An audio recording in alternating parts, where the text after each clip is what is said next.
Hi, everybody, and welcome back to yet another cracking edition of the Matt Brown Show. This is the Secrets of Fail series where we're talking to founders and entrepreneurs all about their epic business blunders. And with us in the hot seat today is Brennan Agranoff. Brennan is the CEO of a couple of companies, but today we're going to be talking about something that's pretty cool called PetParty. So, Brennan, welcome to the show, dude.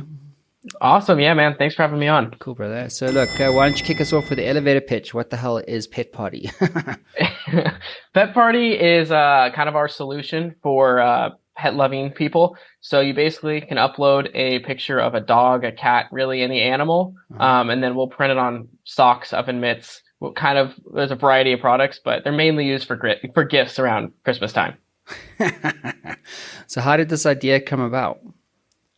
Yeah, I was as a kid, I was like really obsessed with socks. It sounds a little strange, but I just love socks. And so before I even got into printing pet socks, we were printing just like fun designs onto socks, selling them on our own website and whatnot.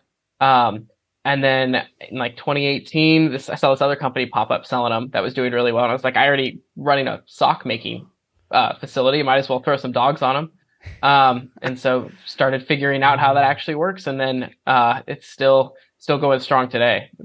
That's so cool, man. Interesting idea, man. That's very, very cool. So great. So look, let's get into the meat and potatoes of this particular series. So what is your epic story of fail for our audience around the world today? Yeah. So my largest moment of failure, I think, was when we were first starting all of this. Like we were printing the socks, but we had to buy them from somewhere. So we're just sourcing these white socks. At first they were coming from Nike, and then we found some other suppliers or whatever. Well, we're like in the very beginning stages of this. We're like, okay, we have to go make our own brand of sock to print on so we can kind of control our own supply chain. So I was nervous to work with overseas people I'd never had. So we found a domestic factory that like we could talk to on the phone. You could email them. Seemed like this really stable option. And basically put down like almost all the cash that we had at the time into this sourcing operation. They took forever, and then they showed up one day and it was just completely not what we ordered at all. So we basically spent all of our like functioning capital on these this supply order, which at the time wasn't a lot, but it was most of what we had, trying to solve our supply chain issue. And then in turn, we basically ended up with a bunch of faulty things we couldn't use anyways, and you never heard from them again. And so we're a little hosed. Yeah, that's an epic fail for sure, dude. So so when you think about that experience, what did you learn from that? What do you take forward with you today? Yeah, I think first off, like I assumed because people were like domestic, we're working with them, it would be like foolproof, I guess. I mean, we'd gone through samples and samples and samples and everything was fine. But it was right at the point where we probably should have had a larger like actual contract in place for something of a purchase order of that size, to do with like things being correct and whatnot and payment afterwards. But we were had no idea. They were probably a smaller factory. So in retrospect, yeah, that would have been ideal. Yeah, no, for sure. It's I think anything in your line, like anything with physical products, for me is a real headache, especially like medical hardware. Like, oh my God, I've had so many conversations with hardware founders. And even venture capital guys, trying to back medical hardware startups. It's like a minefield. So it seems to me like that space where you're needing some kind of physical product, it's a real nightmare. I mean, even guys are really battling to compete with Amazon, right? Oh, it's super tough, especially because you can do everything right, and then if one piece of your supply chain falls through, which like you have no control over, you are the end of the day the one who ends up getting screwed. It's a tough business. Yeah, I mean, there's a mate of mine. He runs an import-export business for alcohol. So they manufacture their own brand called 42 Gin down in South Africa, and their CFO just went AWOL.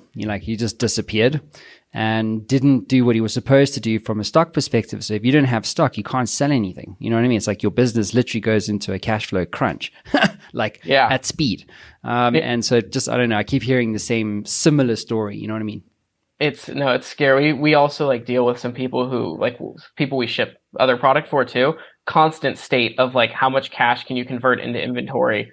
When's it going to be in stock? Because it has to be in stock, otherwise you won't have any more revenue to cover it. It's never ending cycle. Nightmare, man, nightmare. So if you could get into the Matt Brown Show time machine and do things differently, what would you do differently and why? I mean, if I could go back, I would absolutely have gone overseas. I think first off, the funny reality of the whole thing was later on we ended up sourcing overseas, and it was way easier than sourcing domestically. So I probably would have gone overseas, and then had I done it domestically, I think I probably would have had much stricter kind of payment terms around that, which is like how our stuff functions with overseas. But I was young and naive and wasn't aware. So yeah. Have you read Shoe Dog? I have. Well, I read part of it. I take it back. I read like the first half, but everyone tells me I should read this book. Mate, it's a no-brainer. Probably it's a great read, first of all. But with Nike, they were in the similar, not a bit to different context, but similar sort of business, where they're having product made, in Asia or whatever, and then importing it and so forth. So Nike was basically on this cash flow crunch story literally up until the time that they listed on the stock exchange. They were literally like, you know what I mean? Like they were in the same pain for so long because of this whole thing. Nike, and it was only when they went listed on the public markets that all actually changed. They all got rich or whatever. But it's a fantastic book. You should absolutely read it. That is wild. I did not know that, but I will. It's funny. I live like 10 minutes from Nike HQ. Oh, really? So I drive past it every day. Oh, wow. Amazing. Yeah. Man. So look, what's your advice for CEOs or entrepreneurs out there in terms of the importance of failing or failure in business success? Yeah, I mean, I think for us, like some of our biggest like breakthroughs as a company have been like when you get pushed up against a wall, and like in that case, we basically ran out of cash and had to come up with a different solution to actually get around that and continue selling to go source things properly. But like in general, you look at like some of our biggest like breakthroughs in terms of adding products or new ways to acquire customers or whatever it might be, have come from us like really screwing something up. But taking like the learnings away from it, altering a little bit and figuring it out. So like for us, I actually kind of prefer when things break at first, because if it works at first, something's probably wrong with it. But I think for us, it's been huge, and like I don't mind it. I'm very prone to it now. So yeah, it become your breakdowns or your breakthroughs. I found exactly. I like that. Yeah, for sure. I mentioned Shoe Dog as a book. Brennan, is there books that you've read previously, or maybe there's tools, resources, podcasts as an example that you recommend other entrepreneurs use on their journey? Yeah, I've read this one book. I've read it like 5 times now, but The Signal and the Noise by like Nate Silver. I don't know why. It's like a statistically driven book, but I always found that so fascinating. And I know he has that blog as well. I think it's 538 or whatever it is. Right. But I've always found, first of all, him like super familiar and interesting. But I thought that book, it's one of my favorites. I like go back to it. It's a core read.